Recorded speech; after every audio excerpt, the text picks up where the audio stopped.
बच्चे हैं जो नहीं कर पा रहे हैं उनको आप लोग चाहें तो सपोर्ट करें, ठीक है। उम्मीद करूंगा कि आप लोग सेशन को लाइक करेंगे, शेयर करेंगे और ज़्यादा से ज़्यादा जुड़ेंगे अपने परिवार एग्जामपुर के साथ। हम लोग बात कर रहे हैं क्वेश्चंस के बारे में।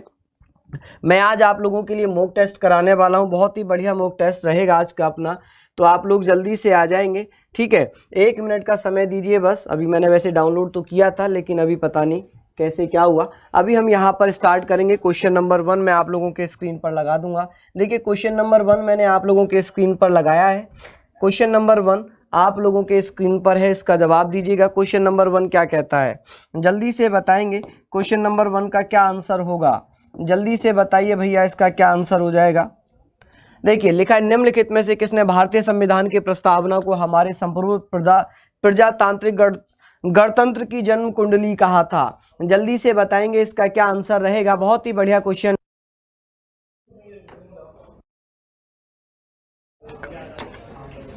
चलिए तो देखिए हम यहाँ पर बात कर रहे हैं, अगर मैं बात करूं संविधान की प्रस्तावना के बारे में, यदि मैं प्रस्तावना के बारे में बात करूंगा तो आप लोग भैया बता देंगे कि सर ये प्रस्तावना तो 11 दिसंबर 1946 को एक उद्देश्य प्रस्ताव पेश किया गया। क्या भैया, एक उद्देश्य प्रस्ताव पेश किया गया था। इसी उद्देश्य प्रस्ताव को पंडित जवाहरलाल नेहरू ने, किसने, पंडित नेहरू जी ने पेश किया, जिसे हम कह सकते हैं कि 22 जनवरी 1947 को 22 जनवरी 1947 को, आप लोग यहाँ पर ध्यान रखना, ये 11 नहीं होगा, 13 दिसंबर होगा। ये 13 दिसंबर होगा बच्चा, क्या हो जाएगा, 13 दिसंबर। ये 11 दिसंबर में तो दूसरी बैठक हुई थी, 13 दिसंबर रहेगा, ठीक है। क्या हो जाएगा, 13 दिसंबर रहेगा। तो ये चीज़ आप लोग याद रखना। और 22 जनवरी 1947 को संविधान सभा के द्वारा, किसके द्वारा, संविधान सभा के द्वारा स्वीकार किया गया था, ठीक है। अब बात यह है कि ये प्रस्तावना का जो विचार है, ये प्रस्तावना, यही उद्देश्य प्रस्ताव आगे चल के प्रस्तावना बनी। ये प्रस्तावना भैया 2 देशों से, एक तो विचार हमने किस देश से लिया और एक हमने इसकी भाषा शैली कहाँ से ली है। अगर पूछ ले आप लोगों से कि भाषा शैली कहाँ से ली गई है तो आप लोग कहेंगे विचार तो यूएसए के संविधान से लिया है, लेकिन भाषा शैली हम बात करेंगे तो ये हमने ऑस्ट्रेलिया के संविधान से लिया है। कहाँ से, ऑस्ट्रेलिया के संविधान से लिया है। अब बात यह है कि इसको जन्म कुंडली किसने कहा था, पंडित जवाहरलाल नेहरू ने कहा था। किसने कहा था, जल्दी से बताइए, जल्दी जल्दी आप लोग बता देंगे भैया इसका क्या आंसर रहेगा। तो क्या बताएंगे, तो हम लोग जानते हैं बच्चा, के.एम. मुंशी के द्वारा, कन्हैयालाल मणिकलाल मुंशी। अगर इनका पूरा नाम पूछा जाए तो आप बताएंगे कन्हैयालाल मणिकलाल मुंशी के द्वारा इसको जन्म कुंडली कहा गया था। क्या कहा गया, जन्म कुंडली कहा गया, ठीक है भैया। तो आप लोग ज़्यादा से ज़्यादा इस सेशन को शेयर करें। चलिए नेक्स्ट क्वेश्चन पे चलते हैं। अगला प्रश्न आप लोगों के स्क्रीन पर लगाते हैं। देखिए आज दीपावली है तो आप लोग सभी एंजॉय कीजिएगा, अच्छे से मेहनत कीजिएगा, ठीक है। और दुआ कीजिएगा कि आप लोगों के साथ साथ आपके साथियों की, आपके रिलेटिव्स की, सभी लोगों की दीपावली अच्छे से मने, ठीक है, उनके घर में भी खुशियाँ आएँ। चलिए बताइए, जल्दी जल्दी बताएं कैसे आप लोग आंसर दे रहे हैं। चलिए बहुत ही बढ़िया, हाँ जी, हेलो नमस्कार, सभी साथियों को नमस्कार, प्रणाम, सभी लोगों को प्रणाम। चलिए बहुत ही बढ़िया, अच्छे से आप जवाब देते हैं। लिखा है संविधान को एक पवित्र दस्तावेज किसने कहा था। जो संविधान है हमारा, अगर मैं बात करूं ये संविधान, यहाँ से 3 क्वेश्चन बहुत इंपॉर्टेंट है कि एक तो इसको पवित्र दस्तावेज किसने कहा, पवित्र दस्तावेज किसने कहा था, ठीक है, पवित्र दस्तावेज किसने कहा, इसे हाथों से किसने लिखा।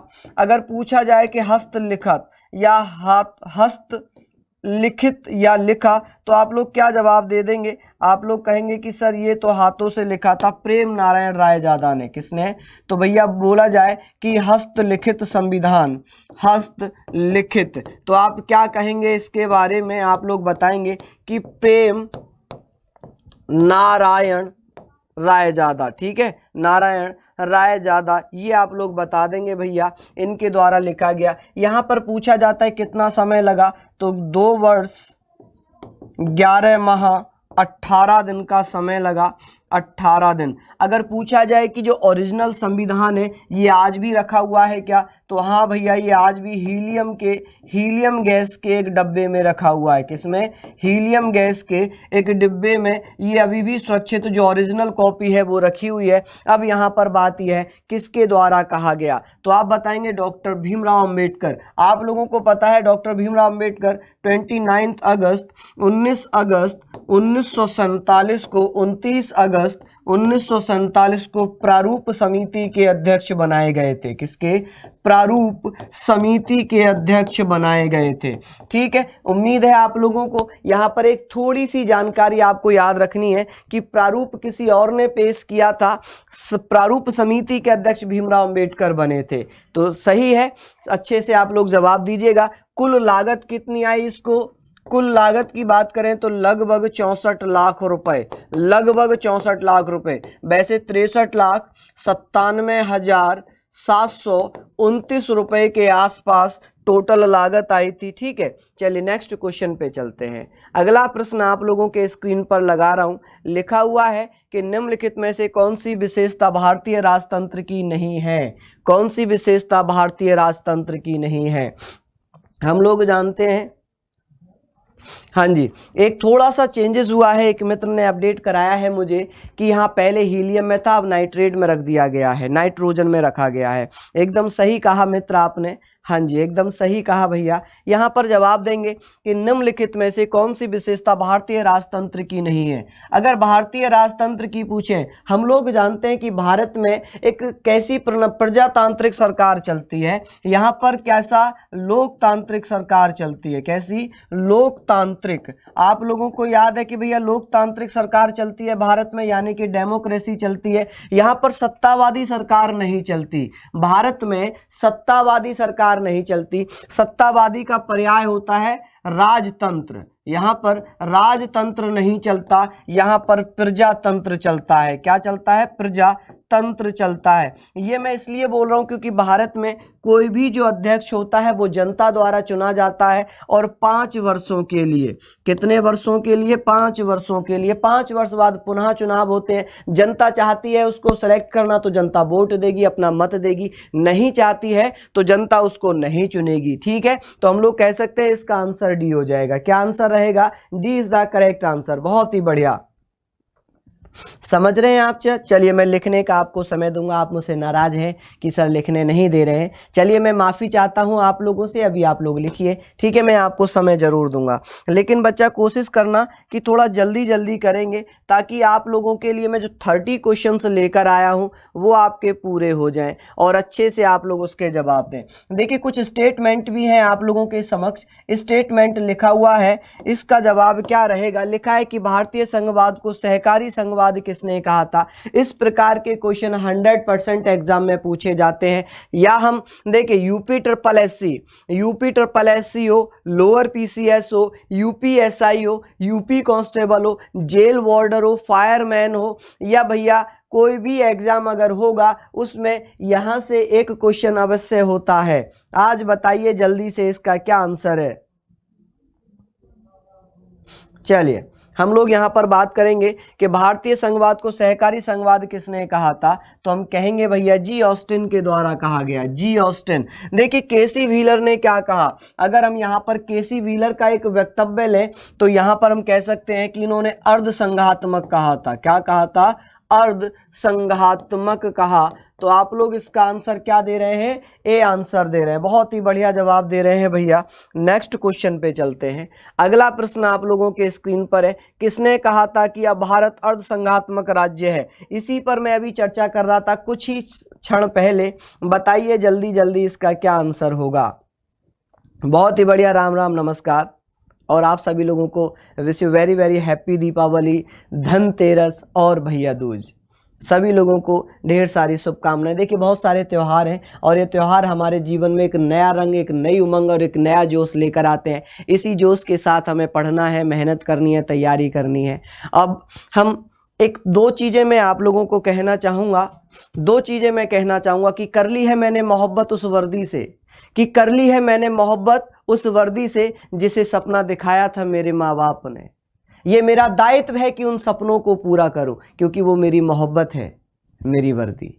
तो आप लोग इस वर्दी को अपनी मोहब्बत बना लें, ठीक है। और आप लोग जानते हैं इतिहास गवाह है, इतिहास गवाह है कि मित्र और मित्री उसी के साथ होते हैं जिसका भविष्य सिक्योर होता है, क्योंकि मित्र भी भैया अपना भविष्य देखता है और मित्री भी अपना भविष्य देखती है। तो आप लोग अपने भविष्य को सिक्योर करें, ताकि आप लोगों का जो बहुत सारे मित्र होंगे, बहुत सारी मित्री होंगी आप लोगों में, जो एक दूसरे का वेट करे बैठे होंगे कि चलिए नौकरी होगा तब हम अपने पेरेंट्स से बताएंगे कि लड़का ये करती है या लड़का ये करता है, गवर्नमेंट है, या लड़की जो गवर्नमेंट है, तो पेरेंट्स एक्सेप्ट करेंगे। लेकिन भैया अगर लड़की जाके कहेगी पेरेंट्स से कि पापा उस लड़के से मेरी शादी कर दो जिससे मैं प्यार करती हूँ, और वो लड़का निकम्मा घर पे बैठा है, तो पापा क्या करेंगे? पापा शादी करेंगे क्या? नहीं करेंगे। तो आप लोग सरकारी नौकरी कर लो और आप अच्छे से खुशियाँ ही खुशियाँ मनाओ, बम फोड़ो शादी के, है ना। चलिए बहुत ही बढ़िया। हम लोग यहाँ पर बात करें किसने कहा था, तो आप लोग बता देंगे। ये मैंने अभी बताया था बच्चा, किसके द्वारा कहा गया था? केसी व्हीलर के द्वारा कहा गया। किसके द्वारा कहा गया? केसी व्हीलर के द्वारा। थोड़ा जल्दी करता हूँ, अगला प्रश्न आप लोगों के स्क्रीन पर है, लिखा हुआ है क्वेश्चन नंबर नेक्स्ट आप लोगों के स्क्रीन पर लिखा है कि भारतीय राष्ट्रीय ध्वज में चक्र किसका प्रतीक है? स्वतंत्रता का, न्याय का, समानता का, भाईचारे का। अगर ये ध्वज की बात की जाए कि जो ध्वज है, ध्वज में जो चक्र बना हुआ है जिसमें 24 तीलियां होती हैं, कितनी? 24 तीलियां होती हैं। ये चक्र कहां से लिया गया है? तो आप लोग बताएंगे सारनाथ। सारनाथ में जो अशोक स्तंभ है भैया, क्या है? जो अशोक स्तंभ है, इस स्तंभ में आप लोग बताएंगे, इस स्तंभ में भैया सिंह, 4 शेर की मूर्ति बनी हुई है, 4 सिंह की मूर्ति बनी हुई है, और इन्हीं के नीचे से भैया इस चक्र को लिया गया है, जो कि किसका? न्याय का प्रतीक है। किसका प्रतीक है बाबू? न्याय का प्रतीक है, ठीक है। चलिए बहुत ही बढ़िया, उम्मीद है आप लोग अच्छे से इसका जवाब दे रहे हैं, सही जवाब दे रहे हैं ना आप लोग? बहुत ही बढ़िया, शानदार, अच्छे से ऐसे ही जवाब देते रहिए, बहुत ही बढ़िया। नेक्स्ट क्वेश्चन पे चलूं, आप लोग लिख रहे हैं ना, जो मैं आप लोगों को ये लिखवा रहा हूं आप लोग ऐसे ही लिखते रहें। क्वेश्चन नंबर नेक्स्ट है कि कावेरी जल विवाद, कावेरी जल विवाद किसके अंतर्गत राज्य है? कावेरी जल विवाद के अंतर्गत राज्य कौन कौन से हैं? जल्दी जल्दी बताएंगे, इसका क्या आंसर होगा? 24 तीलियां हैं बेटा, घंटा नहीं, 24 तीलियां। तीलियां जानते हैं आप, जो उनके अंदर तीलियां बनी हुई हैं, जैसे कि ये चक्र है और जो ये तीलियां बनी हुई हैं, ये जो तीलियां बनी हुई हैं, ये बच्चा क्या है? तो काउंट कर लेंगे, ये 24 होनी चाहिए, 24 से ज़्यादा नहीं होनी चाहिए, ठीक है। इनको काउंट कर लेंगे। ये न्याय का प्रतीक होता है, किसका? न्याय का प्रतीक होता है। यहाँ पर आप लोग बताइए, तो देखिए जब भी कभी ऐसा क्वेश्चन आएगा, जब कभी भी ऐसा क्वेश्चन आएगा तो आप लोग क्या बताएंगे भैया? आप लोग क्या बता देंगे? जल्दी से बता दीजिए। देखिए मैं आप लोगों को एक छोटा सा बताता हूं कि जब कावेरी जल विवाद आए, जब कभी कावेरी जल विवाद आए, तो आप लोगों को KTM, एक बाइक देखी है आपने? KTM है ना, KTM बाइक देखी है, तो आप याद रखना KTM, ठीक है। लेकिन M को ये आप रखना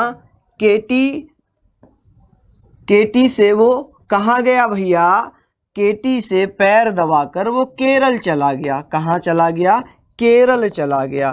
तो आप इसको याद रखेंगे, के से बनेगा कर्नाटक, तमिलनाडु, पैर से पुदुचेरी, केरल से केरल। इसका ऑप्शन होगा डी। क्या ऑप्शन रहेगा भैया? डी ऑप्शन रहेगा।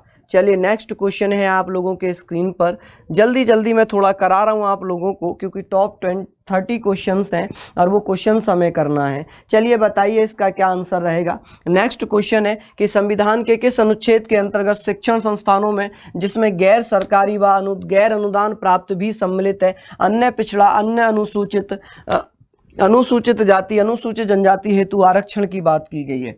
देखिए भैया, अगर गैर सरकारी की बात हो, चलिए पहले तो मैं सरकारी की बात कर लेता हूँ। सरकारी की बात कर लेता हूँ कि अनुच्छेद 15(4) कहता है जो सरकारी संस्थाएं हैं, जो सरकारी संस्थाएं हैं वहाँ पर OBC को, SC को, ST को कुछ आरक्षण दिया जाएगा। क्या होगा भैया? वहाँ पर कुछ आरक्षण दिया जाएगा। याद रखना, ST को, इनको कुछ आरक्षण दिया जाएगा, ठीक है, केवल सहकारी संस्थाओं में। किसमें? सहकारी संस्थाओं में। अगर मैं बात करूं जो प्राइवेट संस्थाएं हैं, जो प्राइवेट ऑर्गेनाइजेशन है, वहां पर भैया 15 खंड 5 में 15 खंड 5 में यह सुविधा प्राप्त कराई गई है। जैसे कोई भी प्राइवेट स्कूल, प्राइवेट कॉलेज है, प्राइवेट इंस्टीट्यूट है, प्राइवेट कोई भी संस्था है, वहां पर 15(5) के तहत आरक्षण की व्यवस्था की गई है। ठीक है, चलिए नेक्स्ट क्वेश्चन पे चलें, अगले प्रश्न पर चलेंगे। देखिए 16 की मैं बात करूं, अगर मैं बात करूं आर्टिकल 16 की, तो आप लोग जानते हैं आर्टिकल 16 में क्या लिखा हुआ है। आर्टिकल 16 में है लोक नियोजन में बराबरी का अधिकार, समानता का अधिकार। अनुच्छेद 4 ये कहता है कि राज्य प्रत्येक राज्य को यह अधिकार होगा कि राज्य अपने राज्यों में निवास करने वाले बैकवर्ड यानी कि जो पिछड़े हुए लोग हैं उनको कुछ आरक्षण की व्यवस्था, कुछ छूट देगा सरकारी नौकरियों में। ठीक है भैया, नेक्स्ट क्वेश्चन आप लोगों के स्क्रीन पर है, बता दीजिए इसको क्या इसका आंसर रहेगा। अगला प्रश्न आप लोगों के स्क्रीन पर क्वेश्चन नंबर 9 है। क्वेश्चन नंबर 9 लिखा है उच्चतम न्यायालय की व्यवस्था अनुसार निजी भवनों के ऊपर राष्ट्रीय झंडे को फहराना के तहत हर नागरिक का मौलिक अधिकार है। संविधान अनुच्छेद 14, संविधान अनुच्छेद 19, संविधान का अनुच्छेद 21, 25 इनमें से कोई नहीं। देखिए 14 में क्या लिखा हुआ है, अगर मैं आर्टिकल 14 की मैं बात करूं तो ये हमने 2 देशों से लिया है। किस किस से लिया है, एक तो हमने लिया है ब्रिटेन से, एक हमने लिया है यूएसए से। किससे लिया है भैया, ये हमने लिया है यूएसए से। तो आप लोग कहेंगे सर यूएसए से क्या लिया है, तो हम जानते हैं right to equality. Right to equality हमने कहाँ से लिया है, right to equality, equality before law भी हम कहते हैं इसको। ठीक है, इक्वलिटी बिफोर लॉ। तो आप लोग कहेंगे sir equality, equality before law. ठीक है जी, प्रोटेक्शन ऑफ लॉ, ये आप लोग याद रखना, प्रोटेक्शन ऑफ लॉ। ये चीज़ें आप लोग याद रखेंगे कि भैया विधि के समक्ष समानता, विधि के समक्ष समानता और विधि के समक्ष संरक्षण, ये हम लोगों ने यूएसए के संविधान से या ब्रिटेन के संविधान से। कुल मिलाकर विधि के समक्ष समानता और संरक्षण का अधिकार 14 में है, लेकिन हर नागरिक को भैया अनुच्छेद 19 जो कि स्वतंत्रता का अधिकार आता है, अनुच्छेद 19 6 प्रकार की स्वतंत्रताओं का प्रावधान करता है, जिसमें भैया झंडा फहराना भी हमारे मूल अधिकार में काउंट होगा। किस में काउंट होगा, मूल अधिकार में काउंट होगा। बी इसका ऑप्शन होगा। 21 में क्या है, प्राण एवं दैहिक स्वतंत्रता, प्राण एवं दैहिक स्वतंत्रता। ठीक है बेटा, इतना अगर मैं ज़्यादा टाइम आप लोगों को लूंगा मिटाने में या लिखने में, तब तो फिर मुझे लग रहा है कि मैं 10 क्वेश्चन भी नहीं करा पाऊंगा 1 घंटे में।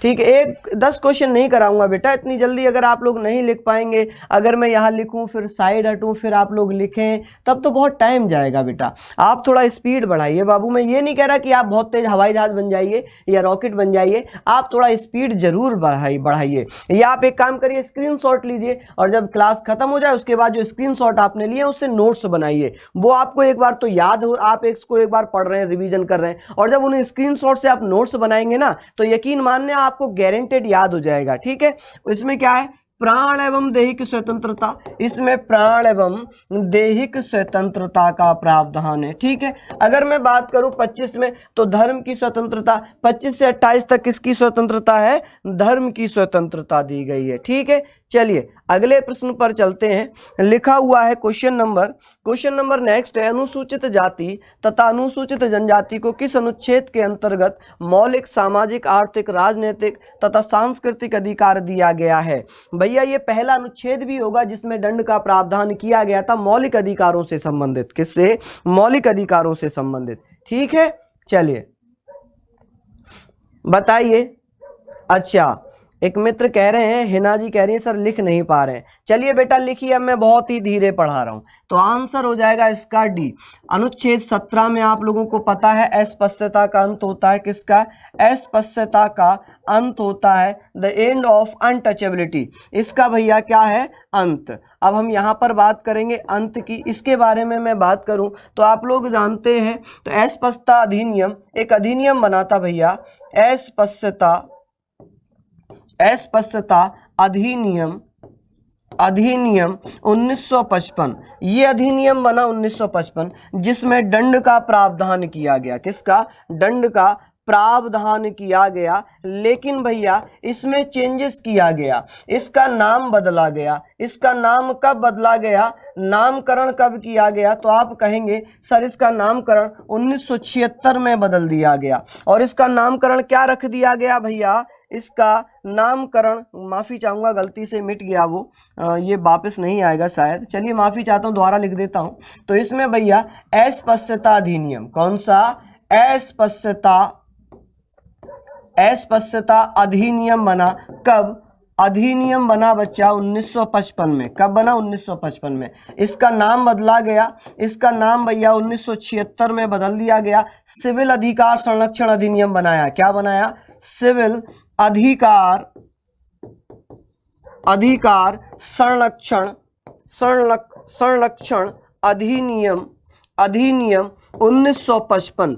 भैया नाम तो वही रहने दिया गया यहाँ पर, लेकिन ये नाम बदल दिया। कब बदला गया, 1976 में। 20 की मैं बात करूं तो दो सिद्धि के विरुद्ध संरक्षण या दो सिद्धि से संरक्षण हम कह सकते हैं। 18 में हम जानते हैं उपाधियों का अंत है, केवल शैक्षणिक और सैन्य उपाधियों को छोड़कर किसी भी उपाधि को धारण करने पर प्रतिबंध लगाया गया है। 19 को हम जानते हैं स्वतंत्रता का अधिकार है, जिसमें 6 प्रकार की स्वतंत्रताओं का प्रावधान दिया गया है। ठीक है भैया, चलिए बहुत बढ़िया।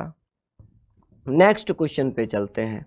अगला प्रश्न दिया गया है, यहां पर लिखा है अगला प्रश्न, जल्दी से बताएंगे। अगला प्रश्न आप लोगों के स्क्रीन पर है, लिखा है कि 6 वर्ष की आयु से 14 वर्ष की आयु के बीच के सभी बच्चे शिशुओं को शिक्षा का अधिकार है। राज्य के नीति निर्देशक सिद्धांतों से सम्मिलित मूल अधिकार, सांविधिक अधिकार या उपयुक्त में से कोई नहीं। आप लोग जानते हैं, मैं इनको पहले डीपीएसपी से समझाता हूं। पहले डीपीएसपी से हम बात करेंगे, जो कि संविधान का भाग 4 है, और इसमें भैया 36 से लेकर 51 तक आर्टिकल थे। इसका एक आर्टिकल हुआ करता था 45, जिसमें पहले ये शिक्षा का अधिकार था, राज्य का कर्तव्य था कि भैया शिक्षा प्रोवाइड कराएगा। लेकिन हुआ क्या बच्चा, एक 86वां संविधान संशोधन किया गया 2002 के द्वारा, जिसमें एक अनुच्छेद 21 में 21 का जोड़ा गया। क्या जोड़ा गया, अनुच्छेद 21 में 21 का जोड़ा गया। और सभी जानते हैं कि अनुच्छेद 21 का क्या है भैया, ये मूल अधिकार है। ये कैसा अधिकार है, फंडामेंटल राइट है। अब यहां पर कह सकते हैं कि 6 वर्ष से लेकर 14 वर्ष तक के बच्चों को निःशुल्क और अनिवार्य शिक्षा देनी चाहिए, क्योंकि उनका मूल अधिकार है। अब ये लागू कब हुआ, तो भैया शिक्षा के अधिकार को, ये शिक्षा का मूल जो अधिकार था, इसे 2009 में भैया पारित किया गया। अब मैं बात करूं इसे लागू कब किया गया, तो आप लोग क्या बताएंगे, इसको लागू कब किया गया, 2001 में, 2002 में, 2009 में, 2010 में। तो आप कहेंगे सर 1 अप्रैल 2010 में, 1 अप्रैल 2010 में इसको लागू कर दिया गया। 45 में अब फिर क्या रह गया, अनुच्छेद 45 में अब जो शैशव होता है, जो शैशव अवस्था होती है, जो शिशुत्व होता है, या जो प्रेग्नेंट लेडी होती है, या जिसका बच्चा होता है, उसका भैया जो पालन पोषण है या उसके पोषण तत्वों के लिए सरकार के द्वारा कुछ पैसा, कुछ अनुदान दिया जाता है। तो भैया मातृत्व की रक्षा करने के लिए, मातृत्व द्वारा पोषण देने के लिए जो प्रेगनेंसी पीरियड रहता है, उसमें बच्चे को जो थोड़ा बहुत पोषण दिया जाता है, वो सरकार के द्वारा एक स्कीम चलाई गई थी। अभी आप लोगों ने देखा होगा कि जो गर्भवती होती है उनको 5,000 रुपए प्रति गर्भवती महिला दिया गया था। ठीक है, तो ये भैया बहुत ही अच्छी स्कीम है। चलिए नेक्स्ट क्वेश्चन पे चलेंगे। बहुत कम लोगों को पता होता है इन स्कीमों के बारे में। चलिए बताइए, लिखा है राज्य के नीति निर्देशक सिद्धांतों के निम्नलिखित अनुच्छेदों में से कौन सा अंतरराष्ट्रीय शांति सुरक्षा के संवर्धन से संबंधित है। इसका क्या आंसर होगा, अनुच्छेद 51 है, 48 है, 43 है या 41 है। देखिए भैया, अगर मैं 41 की बात करूं तो जो भारत का नागरिक है, जो भारत का नागरिक अनुच्छेद 41 के तहत काम करने का अधिकार उसको मिलना चाहिए, काम करने का अधिकार मिलना चाहिए। यहां पर पर्यावरण, ठीक है, पर्यावरण, याद तो ये आप लोगों को करना पड़ेगा भैया, बिना याद करे तो नहीं होगा। पर्यावरण एवं वन्य जीव वन्य जीवों की रक्षा, तो ये अनुच्छेद 48 में आता है। ठीक है, अनुच्छेद 48 ए है ये, और अनुच्छेद 48 में पशु हत्या पर रोक है, पशु एवं कृषि, पशु एवं कृषि। तो याद रखना, ये पता नहीं आज कैसे मेरी राइटिंग आज बहुत गंदी हो रही है, पशु एवं कृषि। ठीक है, ये 48 में आता है। 43 की मैं बात करूं तो जो भी उद्योग धंधे हैं, जो उद्योग धंधे हैं, जैसे कि उद्योग करने का अधिकार मिला है, इनकी भैया जो व्यवस्था है वो उचित होनी चाहिए। उद्योग धंधों की व्यवस्था उचित होनी चाहिए, जीवन को कोई खतरा ना हो, बाकी शांतिपूर्ण तरीके से अंतर्राष्ट्रीय शांति सुरक्षा से संबंधित अनुच्छेद 51 है। इसका ए आंसर हो जाएगा। क्या आंसर रहेगा? इसका ए आंसर रहेगा। चलिए अगले प्रश्न पर चलेंगे। नेक्स्ट क्वेश्चन है आप लोगों के स्क्रीन पर लिखा हुआ है क्वेश्चन नंबर 42वें संविधान संशोधन द्वारा किस अनुच्छेद के माध्यम से श्रमिकों की प्रबंधन में भागीदारी सुनिश्चित की गई? देखिए इसी क्वेश्चन से संबंधित अभी पीछे पढ़ा कि 42वें संविधान संशोधन 1976 में एक अनुच्छेद जोड़ा गया था 43A। कौन सा जोड़ा गया? 43A। आप लोग ए में और ए में अंतर जानते हैं क्या? इस ए में और इस ए में अंतर जानते हैं भैया? बताइए, क्या आप लोग इस ए और इस ए में अंतर जानते हैं? चलिए मैं बात करता हूं। देखिए आंसर तो हमारा यही रहेगा। क्या हो जाएगा? डी हो जाएगा। मैं बात कर रहा था इन दोनों में क्या अंतर है। ये जो स्मॉल ए है इसका मतलब था ये मूल संविधान में था, ये मूल संविधान में होगा, और जो कैपिटल ए है इसका मतलब ये है कि ये संविधान में जोड़ा गया है, ये संविधान में जोड़ा गया है। ये आप लोगों को पता है या नहीं पता? बताइए। चलिए मैंने बता दिया अब आप लोगों को कि जो स्मॉल ए होता है इसका मतलब है कि ये मूल संविधान में ऑलरेडी था, लेकिन जो कैपिटल ए है इसका मतलब ये है कि संविधान संशोधनों के द्वारा, कॉन्स्टिट्यूशन अमेंडमेंट्स के द्वारा इनको बाद में जोड़ा गया है। चलिए क्वेश्चन नंबर 14 पे आते हैं। लिखा हुआ है क्वेश्चन नंबर 14 आप लोगों के स्क्रीन पर कि निम्नलिखित में से किस एक का संरक्षण भारतीय नागरिक का मूल कर्तव्य होगा? बताइए इसका क्या आंसर है? बहुत ही बढ़िया, शानदार जवाब दे रहे हैं आप लोग। बताइए इसका क्या आंसर है बच्चा? बहुत ही बढ़िया, हाँ जी बता रहे हैं आप लोग। सहकारी समिति, कुछ मित्र बता रहे हैं, मौनी भारती कह रही है सहकारी समिति। क्या बता रहे हैं बच्चा? सहकारी समिति। चलिए बताइए यहाँ पर। चलिए बहुत ही बढ़िया। आरती पांडे जी कह रही हैं अब पता चल गया सर, बहुत ही बहुत बढ़िया। ऐसे ही आप लोग पढ़ते रहें भैया, बहुत ही बढ़िया तरीके से आप लोगों की तैयारी चल रही है। और एक बार और मैं आप लोगों से कहूँगा कि आप लोग इस सेशन को ज़्यादा से ज़्यादा शेयर करें, जुड़ें अपने परिवार एग्जामपुर के साथ, ताकि और भी मित्र हमारे यहाँ पर आ जाएँ। ठीक है, तो आप लोग प्लीज़ सेशन को शेयर करेंगे, लाइक करेंगे। बहुत ही बढ़िया, जल्दी से बताएंगे। देखिए यहाँ पर मैं बात कर रहा था संरक्षण। बच्चा आप लोग ध्यान दीजिए, ये क्वेश्चन बहुत सारे एग्जाम्स में पूछा गया और इसमें हमने अधिकतर गलतियां की हैं।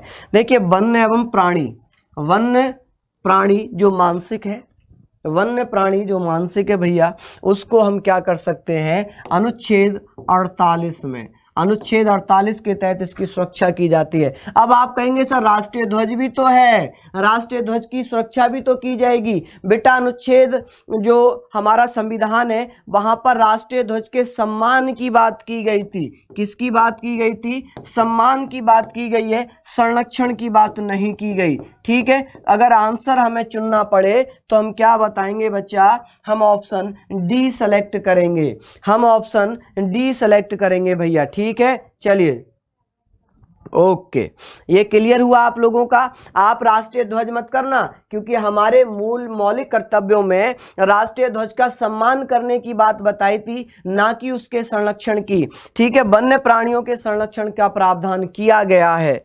चलिए नेक्स्ट क्वेश्चन। यहां पर किसी को कोई दिक्कत तो नहीं है? कोई दिक्कत तो नहीं है? कौन से आर्टिकल में लिखा हुआ है? चलिए मैं आर्टिकल बता देता हूं। देखिए अनुच्छेद 51, अनुच्छेद 51 वन का 6, अनुच्छेद 51 वन का 6 एक पार्ट है। ये जो है मूल कर्तव्य संविधान के भाग 4 का में है। ठीक है, अब हम बात करें ये किस देश के संविधान से प्रेरित है, इंस्पायर्ड है? तो आप कहेंगे सर रूस के संविधान से इंस्पायर्ड है। चलिए नेक्स्ट क्वेश्चन है आप लोगों के स्क्रीन पर। नेक्स्ट क्वेश्चन लगा दिया है कि संविधान के निम्नलिखित अनुच्छेदों में से किस एक के अंतर्गत संघ की कार्यपालिका शक्तियां निहित होती हैं। कार्यपालिका, देखिए अगर मैं 51 की बात करूं तो अभी हम लोगों ने पढ़ा था कि अंतर्राष्ट्रीय शांति सुरक्षा से संबंधित है। 53 में हम जानते हैं कि कार्यपालिका की समस्त शक्तियां राष्ट्रपति में निहित होती हैं। किसमें? राष्ट्रपति में निहित होती हैं। आर्टिकल 53 समस्त शक्तियां कार्यपालिका की राष्ट्रपति में निहित होंगी, जितने भी काम किए जाएंगे वो राष्ट्रपति के नाम से किए जाएंगे। 52 में क्या है लिखा है कि भैया 52 में राष्ट्रपति तीनों सेनाओं का सर्वोच्च कमांडर होता है। अच्छा, एक नया पद और जुड़ा है, अभी एक नया पद जुड़ा है सीडीएस। और प्रथम सीडीएस कौन है हमारे देश के? प्रथम सीडीएस कौन बने? चीफ डिफेंस स्टाफ जिसे हम कहते हैं, चीफ डिफेंस स्टाफ जिसे हम बोलेंगे। प्रथम जो बने हैं तो आप लोग कहेंगे सर बिपिन रावत बने हैं। कौन? बिपिन रावत, जो हमारे पूर्व थल सेना अध्यक्ष हैं, जो पूर्व थल सेना अध्यक्ष रह चुके हैं। ठीक है जी। अब तो जनरल नरवणे हैं। चलिए तो हम बात करेंगे नेक्स्ट। अच्छा, चुनाव की रीति किसमें है? अनुच्छेद 54 में। अनुच्छेद 54 में क्या कहा गया है कि राष्ट्रपति के चुनाव में वही लोग हिस्सा ले सकते हैं जो लोकसभा और राज्यसभा के जीते हुए सदस्य होते हैं, विधानसभाओं के जीते हुए सदस्य होते हैं। मनोनीत सदस्य राष्ट्रपति के चुनाव में हिस्सा नहीं लेते।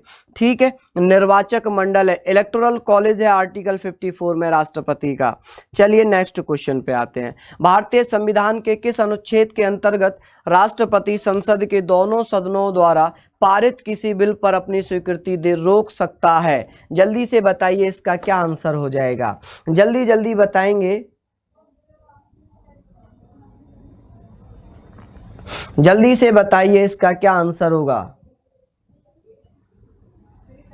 बता दीजिए जल्दी से। हाँ जी,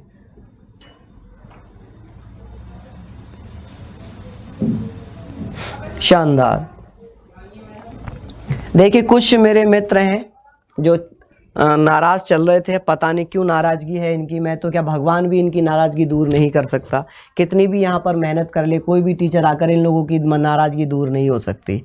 चलिए, इतने अच्छे क्वेश्चन है उसके बावजूद भी आप अपनी नफरत दिखा रहे हैं, तो मुझे लगता है कि इससे मेरे पास शब्द नहीं है। चलिए यहाँ पर जवाब दीजिए, इसका क्या आंसर होगा? अनुच्छेद 63, 108, 109, 111 कि भैया राष्ट्रपति संसद के दोनों सदनों द्वारा पारित किसी बिल पर अपनी स्वीकृति रोक सकते हैं। तो हम जानते हैं अनुच्छेद 111 में 108 के तहत संयुक्त अधिवेशन बुलाया जाता है, संयुक्त अधिवेशन बुलाया जाता है। तो आप लोग इसका जवाब देंगे कि संयुक्त अधिवेशन बुलाया जा रहा है। ठीक है। 108 के तहत जब किसी साधारण विधेयक पर मतभेद हो लोकसभा और राज्यसभा में, ऐसी स्थिति में क्या किया जाता है भैया? राष्ट्रपति के द्वारा संयुक्त अधिवेशन बुलाया जाता है। ठीक है। 109 में क्या लिखा हुआ है भैया? धन विधेयक से संबंधित है। किससे? धन विधेयक से संबंधित है। ठीक है। चलिए कोई बात नहीं, नेक्स्ट क्वेश्चन पे चलेंगे, अगले प्रश्न पर चलते हैं। नेक्स्ट क्वेश्चन आप लोगों के स्क्रीन पर है, इसका जवाब दीजिए। क्या इसका आंसर होगा कि भारत के निम्नलिखित राष्ट्रपतियों में से कौन ट्रेड यूनियन आंदोलन से संबंधित है? इसका जल्दी से जवाब दीजिए, कौन था? आप लोगों को याद है कि जब 1969 में डॉक्टर जाकिर हुसैन की मृत्यु हुई थी। किसकी? जाकिर हुसैन की मृत्यु हुई। इनके मरने के बाद भैया चौथे राष्ट्रपति बने थे।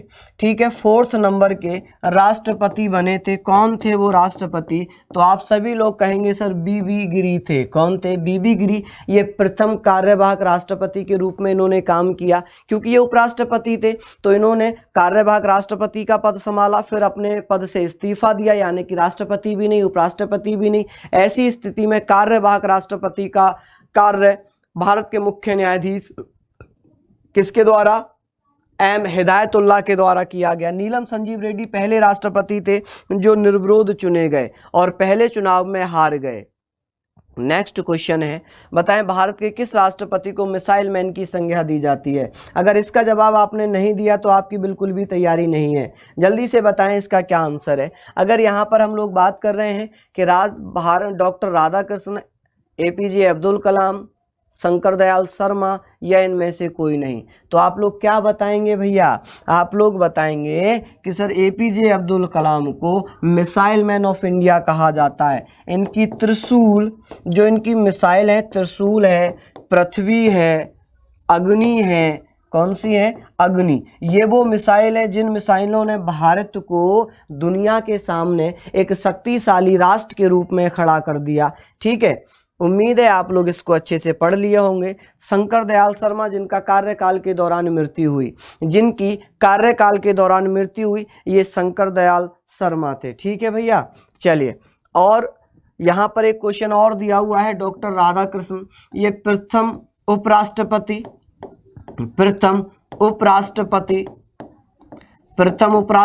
हैं। ठीक है, दूसरे राष्ट्रपति।